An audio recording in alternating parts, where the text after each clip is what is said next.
Well, happy Mother's Day to all the mothers out there. I usually don't do a Mother's Day post on social media just because um, most of my social media, I just don't talk a lot about about a lot of personal stuff on my social media. It's usually like political stuff or different things. But everybody, all the political figures and even a lot of people who aren't political will do their Mother's Day posts for their moms, their wives, or grandmas or whoever. And I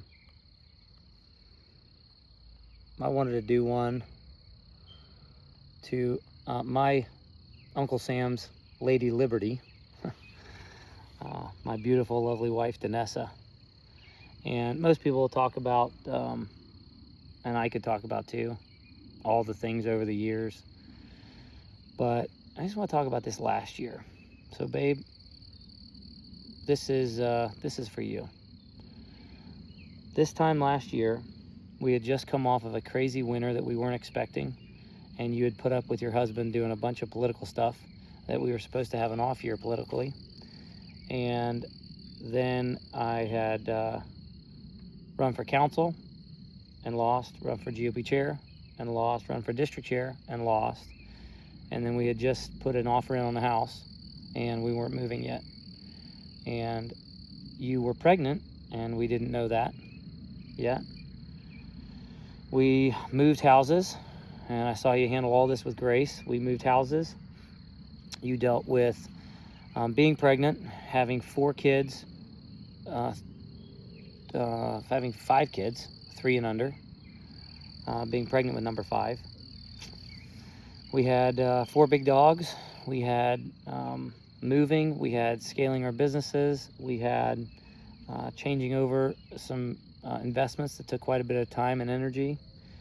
We had me prepping for drafting a whole Republican primary team for the 2026 event. We had a crazy, crazy full work schedule as you got more and more pregnant.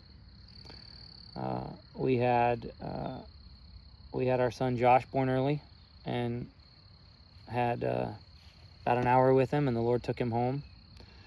I was in November, we had 2 weeks later our first baby, our puppy, Emmy Sue, went to doggy heaven.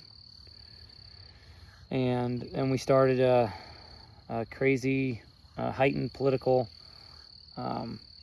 schedule with helping out with a bunch of grassroots stuff, and you took all that with grace. And we had a really hectic primary, and we had a lot of winning this last spring. And we also had some really close wins, close almost wins that weren't the wins that we wanted for. They were a loss on paper, but still a lot. And through all of that,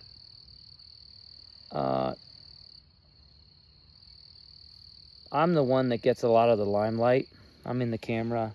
I have people who kind of know my face or know my social media account. And for those of you who follow that social media, or you think highly of me, I know there's a lot of people who don't think highly of me, but there's a lot of you who have said very, very kind things and respectful things to me, and expressed a lot of your appreciation for a lot of the things that I do.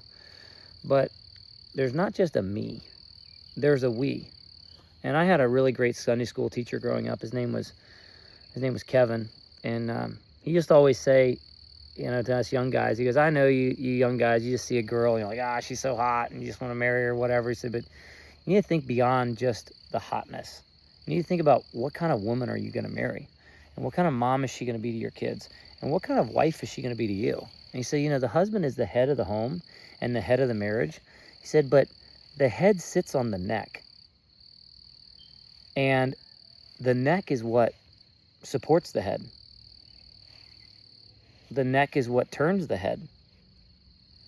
And if you separate the head from the neck, that's called decapitation. And you're nothing. And this last year, we finally purchased some life insurance, and we were going through the quotes for whatever, and I was getting it for me, and the person quoting it said, "Hey, do you want to get it for your wife as well?" And I said, "Well, that's pretty much non-essential, because God has a plan for my life, and there is no way that there is another woman out there that can handle me and help me and complete me the way my wife Danessa does."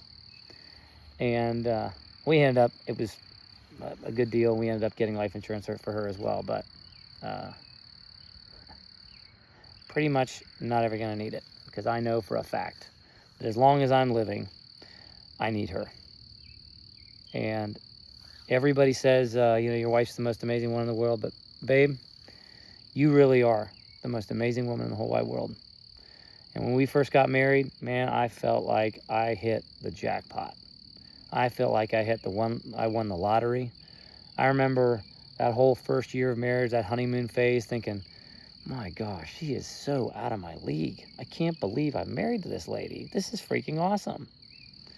And you were out of my league in maturity, in relational skills, in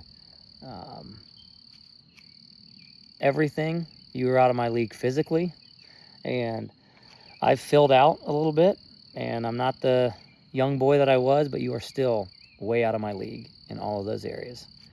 And I love you, and we are so privileged and blessed to have you as me for my wife, and our kids as the best mommy in the whole world, and our dogs as the best mama dog, or dog mama. And you are the best dog mama to our mama dog, Emmy. I love you. I'm really looking forward to this next year. To all you other moms out there, God bless you. Guys, kids, treat your moms special. Treat your wives special, and make sure they know how truly special they are.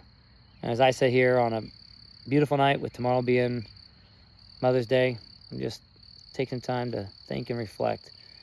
And there's a lot more I could say, but just this last year, my wife is exceptional.